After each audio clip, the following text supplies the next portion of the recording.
Have you ever taken a photo that turned out way too dark or blurry? The good news is it's not your camera, it's just the settings. And today I'm going to break down the 3 most important ones so you can finally take full control of your camera. Hey everyone, I'm Greg, and welcome back to the channel where I share simple photography tips to help you level up your skills. In this video, you'll learn the exposure triangle, ISO, aperture, and shutter speed without all the confusing jargon.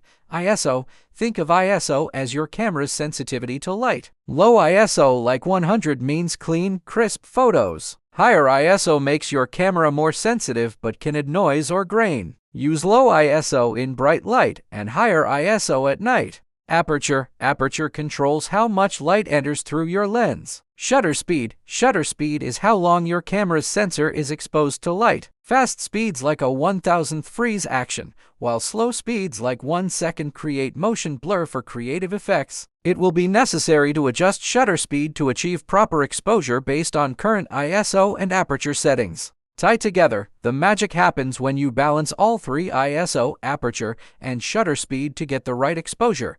So remember, ISO equals light sensitivity, aperture equals depth of field, and shutter speed equals motion control. Master these, and you'll never be stuck in auto mode again. For a more in-depth explanation of the exposure triangle, download my free ebook, Getting Out of Auto and Into Manual. Specifically geared for Nikon users but will be relevant for most any modern camera with just a few terminology differences. We will be going into more detail for each of the exposure triangle elements in future videos, so if you found this helpful, hit that like button, subscribe for more beginner-friendly tips, and drop a comment with other topics you'd like me to cover.